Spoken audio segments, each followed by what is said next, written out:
Hola, ¿qué tal? Soy Sergio Dextre y hoy les voy a hablar de cómo me preparé para ingresar al internado médico en salud.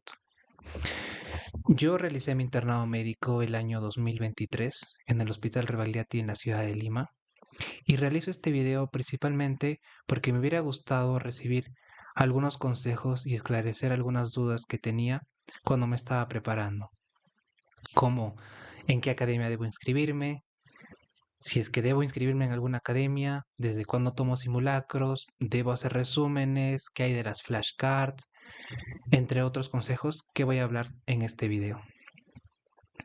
He dividido además en algunas preguntas este video para no salirnos del tema y que sea más amena la conversación. Lo primero es, ¿qué es el examen de salud? El examen de salud es un concurso del internado médico que cada fin de año es salud, apertura dirigido a aquellos estudiantes que se encuentran próximos a iniciar el internado médico, es decir, que se encuentran en el séptimo año de la carrera. Uno tiene decisión si es que va a hacer su internado en salud o si es que va a preferir elegir alguna de las plazas que las universidades, o bueno, que la facultad a la que pertenezca. Dar este examen es útil ya que va a ser la primera vez y no la última que un estudiante de medicina se someta a este tipo de exámenes. Es decir, cuando me refiero o cuando hablo de este tipo de exámenes, es un examen que evalúa los 6 años de la carrera, es decir, los conocimientos que uno adquirió teóricos. Segundo, es un examen al que postulan cientos de participantes, por lo que voy a tener la oportunidad de poder medirme con otros estudiantes y saber en qué nivel me encuentro. Y tercero, que va a permitirme ver cómo es el hecho de postular, de dar un examen, de tener que controlar mi tiempo, cuánto me va a demorar cada pregunta, si es que me aceleré, si es que me faltó demasiado tiempo, entre otros aspectos que van a ser útiles en otros exámenes, como el ENAM o el examen de residentado médico. Además, que si es que uno falla este examen, no hay ninguna consecuencia para el estudiante, ya que va a poder realizar su internado en otra sede sin ningún problema. Y además que es un examen que no es tan costoso, únicamente, no recuerdo el precio exactamente, pero cuesta menos de 50 soles, por lo que no hay pierde en tomarlo. Lo que sí sé que a algunos les desmotiva es que los resultados son públicos, por lo que cualquier persona va a poder ver cómo te fue en este examen. Sin embargo, mi opinión personal, siento que es más importante tener nosotros una convicción y una meta y que esto no sea influenciado por la opinión de los demás, ya que si es que uno falla, normalmente las personas pueden hablarlo unos días, máximo una semana, y después de eso todo el mundo se va a olvidar, por lo que no hay que dejarnos llevar por comentarios externos. Este examen, para resumirlo, consta de 100 preguntas y tiene una duración de 3 horas. ¿Qué es lo que viene? Vienen normalmente todos los cursos que se han llevado durante los 6 años de la carrera. Hay algunos temas más frecuentes. Se dice que es ginecología, perdóneme, obstetricia, cirugía general y medicina interna. Después sigue ya ginecología, epidemiología y entre otros temas. Sin embargo, esto puede variar cada año, ya que cuando yo lo di, epidemiología y estadística fueron temas que vinieron una buena cantidad de preguntas y lo demás sí se respetó. Además, cuando uno se inscribe a este examen, depende mucho de a qué sede o a qué región pertenezca nuestra facultad, porque existen tres, bueno, esa lo divide esta convocatoria en tres regiones, región norte, región centro y región sur. Aquellos que se encuentran en la región sur y postulan para la región sur únicamente tienen la oportunidad de adjudicar, si es que ingresan, a sedes de esa región, es decir, que se encuentren en Cusco, Arequipa, entre otras. Y si es que uno quiere ir a hospitales grandes porque sabemos que los hospitales más grandes se encuentran en la capital, uno tiene que necesariamente postular en la región centro. Y sé que se puede postular siendo de la región sur o de otra región a la región centro sin ningún problema. Aunque claro, que esto está sometido a algunos cambios que salud pueda plantear. Cuando yo postulé el año 2023, la elección de plazas era libre y uno podía elegir siendo de la región sur o de la región norte en cualquier sede del país. Sé que esto ha cambiado para la convocatoria de este año, por lo que habría que leer las directrices cada vez que uno quiera postular. Bien, yendo a la pregunta que sé que a la mayoría le importa, es sobre la preparación. Responder la tercera pregunta es si es que es necesaria una academia. En mi opinión personal, siento que no es necesaria una academia si es que uno no tiene los recursos o no tiene la costumbre de seguir un cronograma.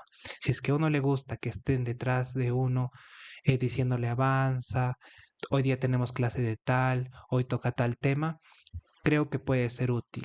Sin embargo, no, siento que si es que alguien cree que por no estar en alguna academia no lo va a lograr, eso es totalmente falso. Porque durante mi internado tuve muchos compañeros, puedo decir que casi la mitad de ellos se prepararon sin ninguna academia y tuvieron resultados satisfactorios en el examen, por lo que es posible prepararse sin ninguna de estas instituciones. Además que no son tan baratas como uno puede creer o como deberían ser. Y siento que ese dinero se puede invertir en otras cosas. Normalmente las academias dividen su preparación en tres fases. Acá voy a colocar un cuadro. La primera fase consta de un repaso teórico. Este repaso teórico va a intentar recordar y afianzar algunos conceptos de los 6 años de la carrera. La segunda fase trata sobre el, una revisión comentada de exámenes anteriores. Las preguntas más resaltantes, preguntas que siempre vienen porque hay preguntas que casi todos los años se repiten o cambian en algunas palabras o tal vez la forma de preguntar, pero el concepto es el mismo, por lo que también hay que conocerlas. Y la tercera fase es sobre afianzar los conceptos más importantes. Con esto quiero llegar a una conclusión, que los exámenes en el Perú se basan en un concepto que es el siguiente, lo más frecuente. Es decir, te van a preguntar lo más frecuente de todo. ¿Cuál es el agente etiológico más frecuente? ¿Cuál es el tratamiento más frecuente? ¿Cuál es el efecto adverso más frecuente? ¿Cuál es la localización más frecuente?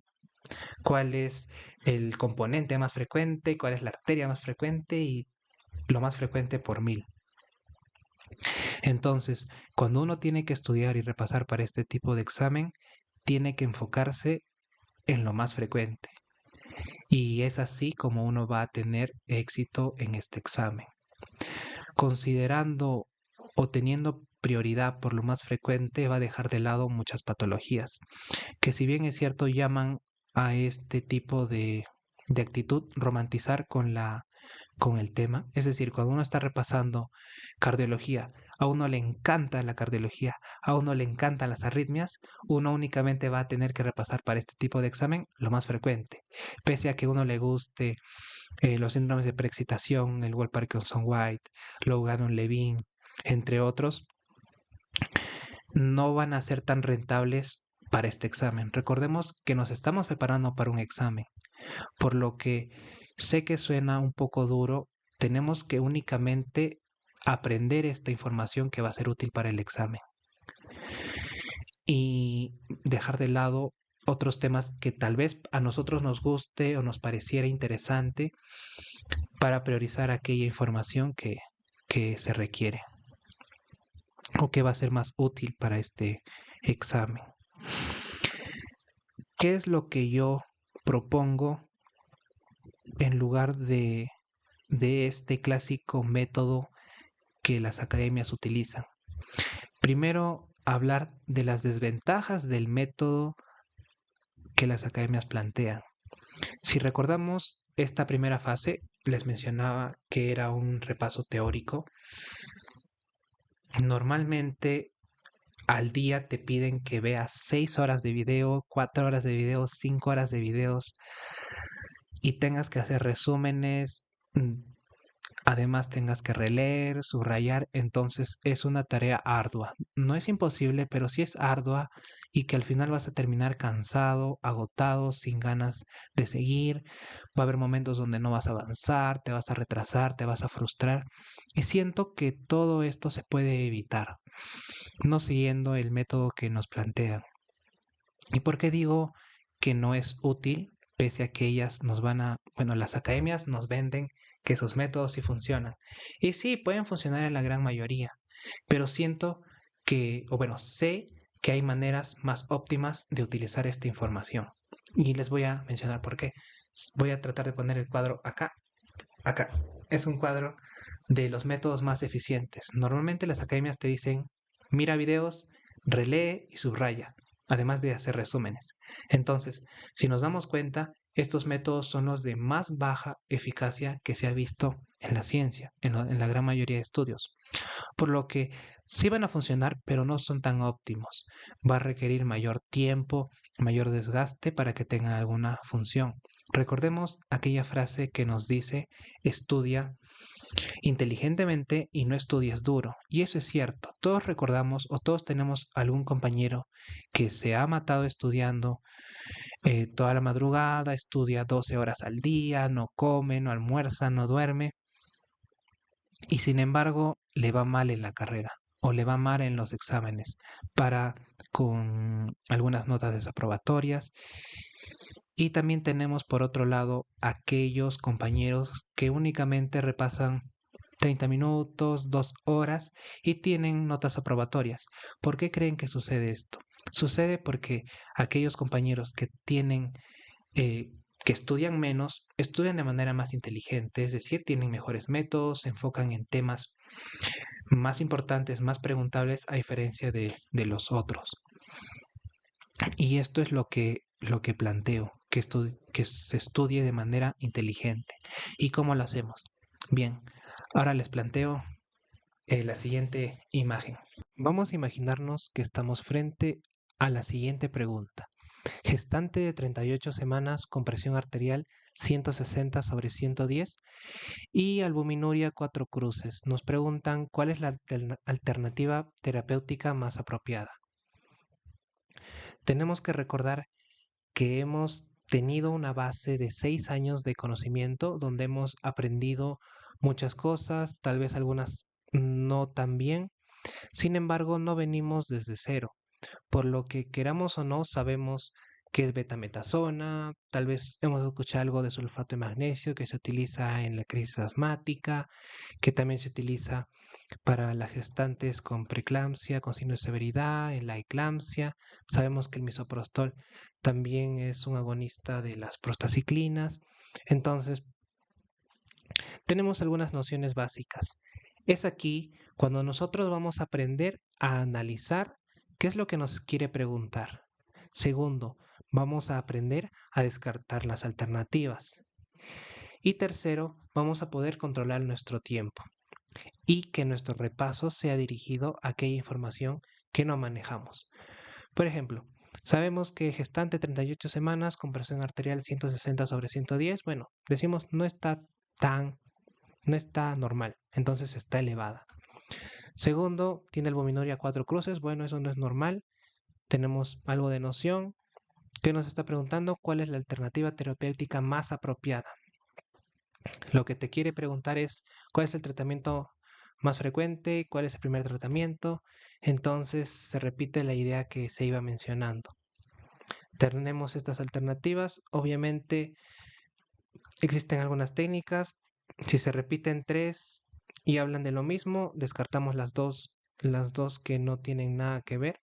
Eso se le llamaba la oveja negra de las alternativas. Entonces la B y la C son ovejas negras. Tenemos sulfato de magnesio en 6 gramos endovenoso en bolo y 2 gramos cada hora. los otros nos dicen 2 gramos intramuscular en cada glúteo. Tenemos la otra alternativa que nos dice 1 gramo endovenoso en bolo y 1 gramo cada hora. Bien, nos recordamos más o menos que el sulfato de magnesio se da en una dosis de ataque que puede variar de acuerdo al esquema. Sin embargo, normalmente la dosis de ataque es mayor que la dosis de mantenimiento, por lo que acá estaría repitiendo 1-1. Acá no dice dosis de ataque ni dosis de mantenimiento. Acá sí me dice dosis de ataque y también me dice dosis de mantenimiento. Entonces, por lógica, sin saber cuál es la dosis exacta de mantenimiento ni la de ataque, vamos a marcar la A. Y pues esa es la alternativa correcta. Entonces, ahí hemos aprendido a poder responder una pregunta de examen. Sé que es algo tramposo, entre comillas, porque estaríamos haciendo trampa, ya que no conocemos el concepto. Pero de esto se trata prepararse para un examen, aprender también a resolver aquellas preguntas que no conocemos.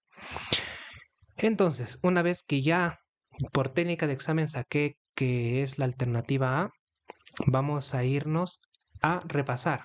Entonces, abro mi video, abro mi material de estudio y solo me enfoco en el tratamiento de la preeclampsia con signos de severidad.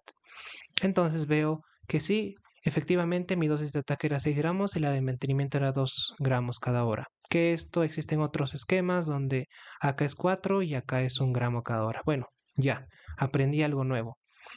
Y segundo, si es que yo no conozco por qué le estoy dando sulfato de magnesio, también puedo repasar y decir que, bueno, ¿qué son los signos de severidad? Bueno, que tenga la presión arterial en estas cifras o más elevadas. ¿Y cómo defino que es preeclampsia? Pues porque ya pasaron las 20 semanas y tiene una presión arterial elevada, es más elevada de lo normal. Entonces ya más o menos voy repasando, enfocándome en aquellos tópicos que no manejo de manera adecuada. Ahora vamos a enfrentarnos a otra pregunta. Digamos que yo no conozco ahora sí absolutamente nada de qué es sinclitismo. Bueno, acá está mal, acá debería decir sinclitismo. Y ya. Entonces, todo esto me parece chino. No conozco nada sobre esta pregunta. Entonces, pese a tal vez intentar alguna técnica de examen para poder sacar la respuesta, no la conozco. Pues bueno, ahora sí me pongo a repasar sobre sinclitismo y abro un video, busco en algún material, en algún libro que me hable de manera resumida sobre sinclitismo y luego vuelvo sabiendo que sinclitismo es la distancia entre el promontorio y la sutura sagital y también de la sutura sagital hacia el pubis, que la alternativa que más se acerca al concepto es la de pues, la posición de la sutura interparietal del promontorio y del pubis. Y bueno, y marco. Y así voy descartando las otras. También voy estudiando qué será esto de equidistancia de la sutura interparietal de las espinas isquiáticas. No, esto no es. Y voy, ¿qué son las espinas isquiáticas? Y voy buscando en internet, que si no conozco qué son las bisiáticas, que cuánto miden. Entonces, me enfoco únicamente en aprender aquella información que no conozco. Y esto también me ayuda a poder posicionarme en situaciones en las que me someta a preguntas hijas, es decir, que las personas que realizan estos exámenes analizan preguntas pasadas y dicen, bueno, ¿qué pregunta puedo sacar a partir de esta ya elaborada? Ah, las espinas bisiáticas. ¿Cuánto medirá y cuánto mide el diámetro de las espinas bisiáticas? Entonces, esa es una nueva pregunta que puedan hacer. Y así voy repasando aquella información que desconozco. Y yo les pregunto, ¿qué es lo que quieren? ¿Revisar toda la información o revisar únicamente aquellos puntos débiles? Pues claro, únicamente ayuda a revisar los puntos débiles y es lo que nos va a mejorar. Nos va a ayudar a mejorar en nuestra capacidad de resolución de examen y además nos va a ser más eficaces en cuanto al estudio y no vamos a tener que estudiar tanto tiempo agotándonos. Bueno, ahora vamos con otro tema que es sobre ¿voy a hacer apuntes o no? ¿Es necesario hacer estos resúmenes o no? ¿Son útiles los resúmenes? Y la respuesta es que no son útiles. Los resúmenes únicamente vas a copiar información que ya está escrita, que ya existe, y solo te va a tomar tiempo, desgaste, dolor de muñeca, y que es un método pasivo, por lo que no va a ser tan útil. ¿Qué les recomiendo? Les recomiendo que mientras estemos revisando estas preguntas, aquellos conceptos que creamos que son útiles, que es necesario recordarlo, que tal vez lo vaya a olvidar en el futuro, las vayamos a convertir en flashcard. En flashcard normalmente se utilizan las aplicaciones, la más común es Anki, y mediante estas flashcard vamos a poder recordar esta información a lo largo del tiempo, y además vamos a simular lo mismo que hacen las academias en la fase 3, que es revisar aquellos conceptos que son útiles para la hora del examen. Y vamos a ser más eficientes porque las academias normalmente hacen la revisión de todos los conceptos. Y la revisión de todos estos conceptos incluye información que yo ya manejo e información que no manejo. Pero con este método que yo les planteo, va a ser la revisión únicamente de aquella información que no manejo. Otra duda que pueden hacer es, ¿puedo utilizar flashcard de otras personas? Porque hay algunos estudiantes que ya realizaron estas flashcards y las venden en línea. Y eso depende de ustedes. Normalmente también les diría que cada uno elabore sus propias flashcards, ya que no estoy tan de acuerdo de poder utilizar las tarjetas de otras personas, ya que esas personas van a incluir la información que ellos no conocen. Tal vez esa información yo sí la conozco y no va a ser tan útil para mí. Además que tienes riesgo de que haya muchos errores, que aprendas información que sea errónea, por lo que para evitarse todos esos líos es mejor que uno elabore sus propias tarjetas.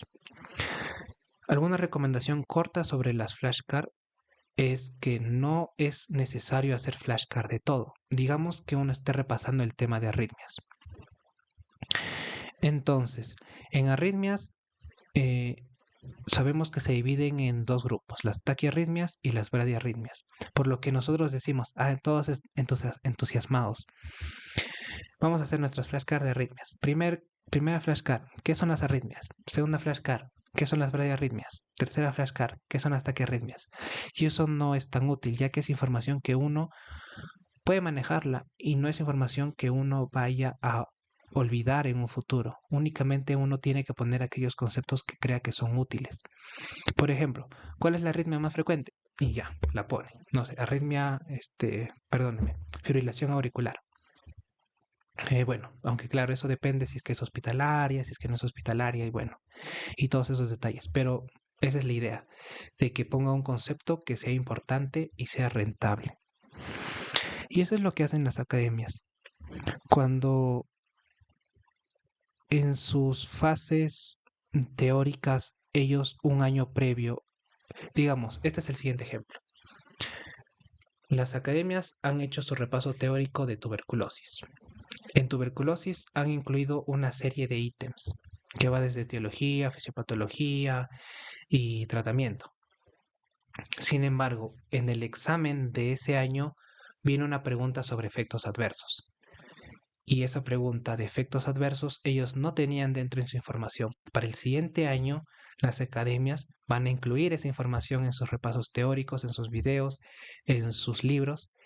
Y eso es lo mismo que ustedes pueden hacer. ¿Cómo? Revisando las preguntas.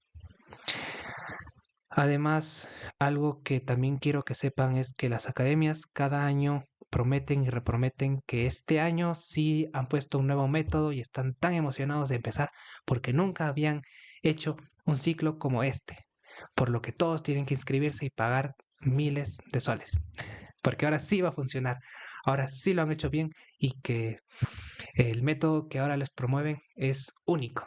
Entonces no es algo que sea tan cierto. Pueden cambiar ciertas cosas, pero normalmente la información, es decir, del 2023, del 2022, normalmente es la misma que la de este año. Por lo que tampoco se dejen engañar por por esos conceptos sucios de marketing. Bien, en cuanto a los simulacros, ¿cuál es mi opinión sobre los simulacros? ¿Es importante hacer los simulacros? Sí es importante hacer los simulacros. ¿Desde cuándo? Eso depende de ustedes, ya que